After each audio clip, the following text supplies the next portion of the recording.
Hello everyone, it's me, William. Today, I'm going to bring back an old concept, something that you might remember from like 10 years ago, and that is a how-to on how to play an Entropy song. Haven't done this in a while. Doing it today because no one's home, and it's cool enough that I can turn off the ACs and not suffer immensely. Because I kind of need them on to run the amp, unless I want to learn how to fix a circuit breaker. Anyhow, enough preamble. We're going to do The Wise Man. It's a bluesy song off my upcoming 15th album, Winds of Chaos. It's a fun song. I like it. I like it lyrically. It's trickier to play than it looks. But yeah, so I guess to get into it, The Wise Man, it's in the key of B, basically B minor, but like sort of, B major at times. So, B minor scale. B minor pentatonic because it's the blues, but of course, since it's the blues, you can add.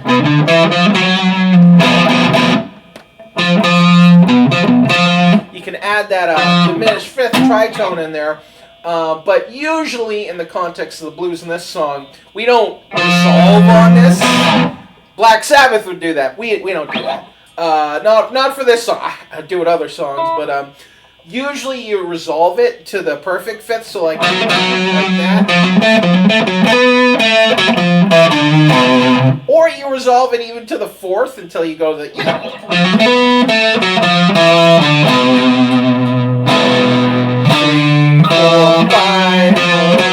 diminished fifth.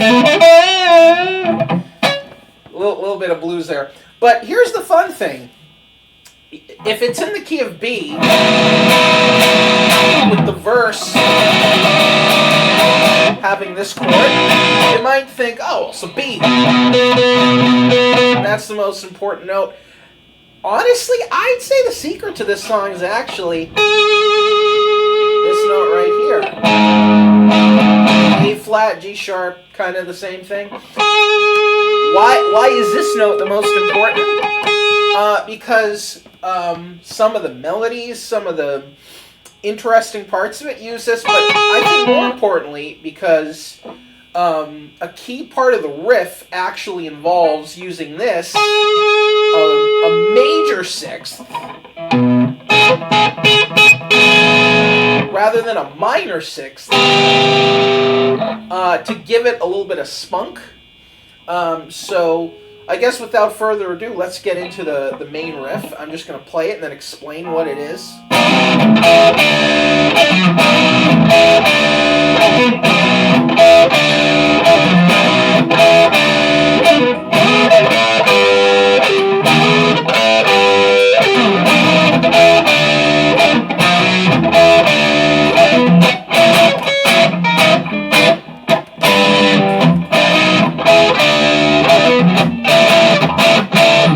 So that is the intro riff. So what we're doing here is basically the main chord is a B dominant seventh. So if you can see that, it's you bar, you put your pointer finger, you bar it down. You should make the action and string gauge low enough that you can actually do that. Quick aside, and then you just add two fingers on top. So 7th fret, because that's where the B is in standard tuning, songs in standard. And then you add pointer finger there. So you get a nice power chord, and then you get this A in here. That's the dominant 7th. So right there. And then you add a major third to give it like that little bit of a happy sound. And you actually slide it from the B minor to give it a little bit of a bluesy sort of feel. So you just go like that. And I'll be honest, this A it might not sound when you play it. I think it's not really sounding when I do it. It's kind of might be there, might be not. What's more important is these three. And here's the thing. What's kind of fun about the blues, what's fun about just playing for fun rather than being like super serious about it, is you don't have to be like, you don't have to be super precise. You can just sort of play on feel. So I don't know if I'm playing these two up top. I might, but I think more likely I'm not playing those. So it's if you want to do it just pure tab. So you start with 6, 8, 6, 7, and you slide to 7, 9, 7, 8. But it's easier to just kind of visualize this chord right here and just slide. So that's the first part. Second part of the riff, this is where it's fun. So basically there's a lead line on top that goes, so that's basically 7, 9, 7 on these strings. And that's essentially what we're doing in the main riff, but we're just adding stuff. Don't mind the background noise. So what we're doing to make it fun is instead of just going, we're actually adding just thirds on top of it. Because if you remember, it's G, B. This is a major third, so you can do fun little things like play major thirds. So that's what we're doing. So it's, and then you just pull off, and then you just sort of, as you're finishing it, you just kind of hit that octave B up there, so it's slowed down. It's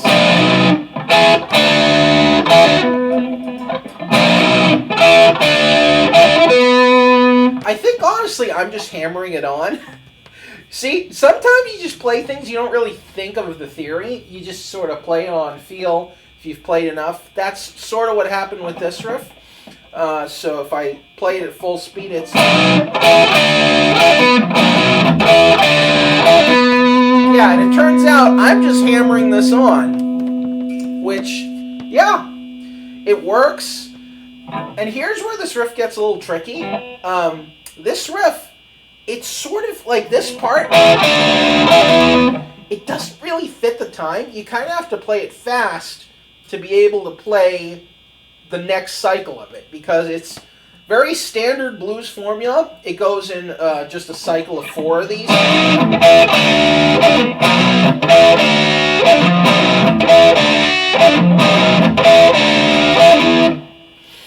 So you just do it quick. Here's where it gets tricky. It's even tricky for me. We slide up to the 4 because it's blues.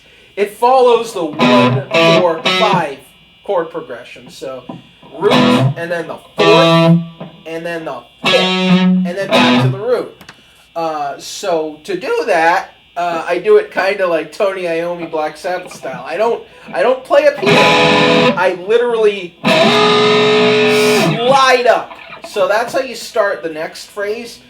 You do that same B dominant 7th, but you hit it once, and then you slide up to the 12th fret for an E, because E is the 4th of B. So you go. You have to be precise with it, but you go.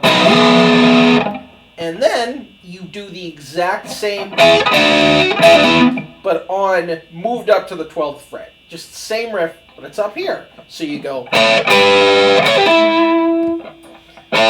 So the lead line that you can hear is,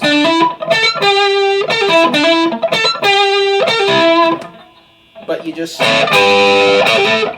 you add that major third in there, just with your, it's just a diet 2 notes that you then hammer on.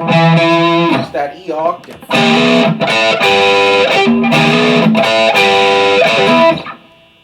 So, whole thing, again, is...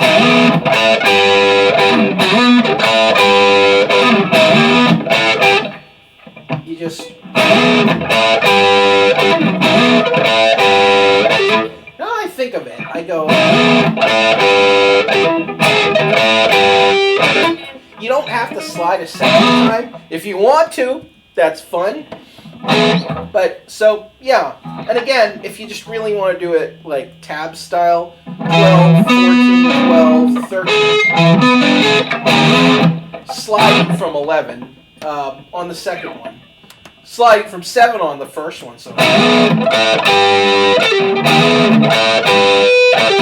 that was the, yeah. You replicate the slide on the second one. And then, again, just 4 bars. Just it's all in 4s. I mean, I'm not King Gizzard. I don't do the polyrhythm stuff.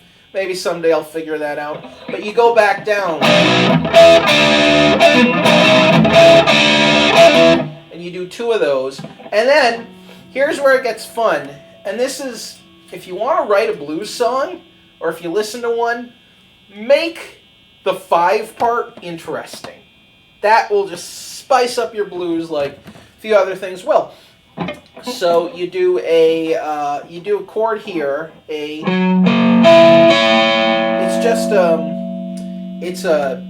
It's basically a dominant 7th chord, but a different shape. So you have the major 3rd. So this is an F sharp, and then major 3rd, B flat, and then the dominant 7th. So it's basically 9, 8, 9, and then B string. You play through it, but you mute it just by the virtue of your this finger here, your ring finger, just muting it out, and then 9 on top, because then you get a nice 5th. This you can change this around, which I'll explain in a moment. But after you do that, you just you down up down it. Very bluesy, sort of jumpy, rhythmy. And then you just step it down to the 8th fret, exact same chord shape. And then you do, sometimes it's good to leave something out to emphasize. So you just go, and then you just wait like on a shuffle beat. So the whole thing is... So I didn't go, I went, so that there's like a little bit of space there, so when the next, you hear it. And this, again, same shape, but on the 7th fret.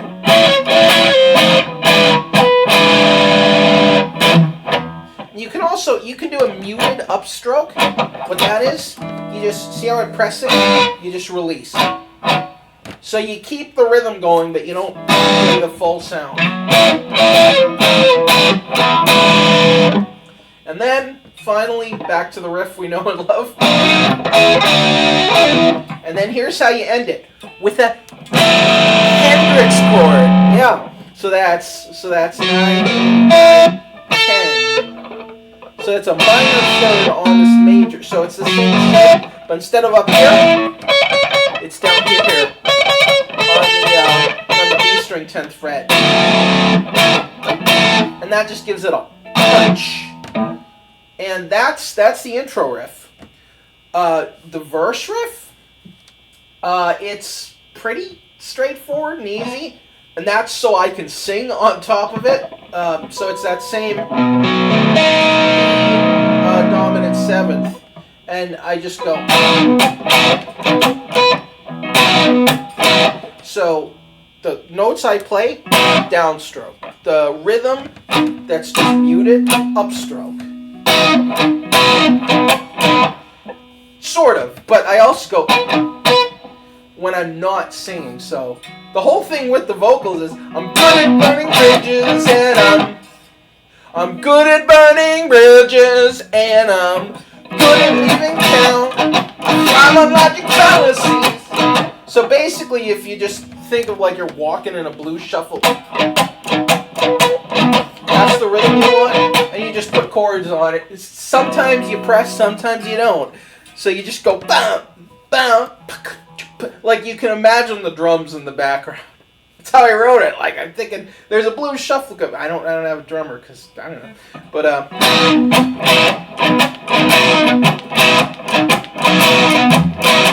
and then on the last one, you spice it up.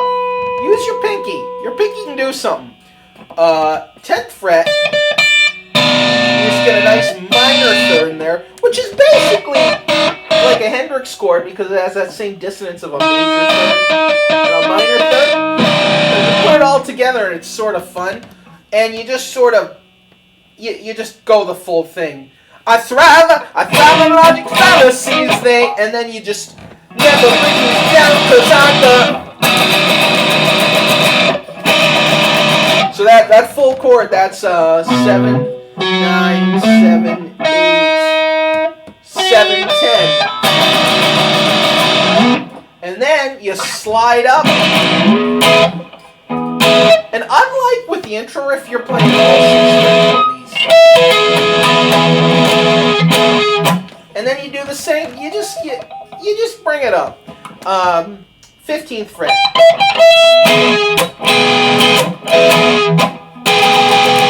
And you can do it differently than I do it. I don't even know how I consistently do it. I just sort of sometimes do it one way, sometimes do it the other way. So it's cause I'm the wise man. I know my way around. And then it's the same motif. You can repeat things in the blues. It's not classical. You repeat things. And if you question my word, and here's something that's a little different. You question my word.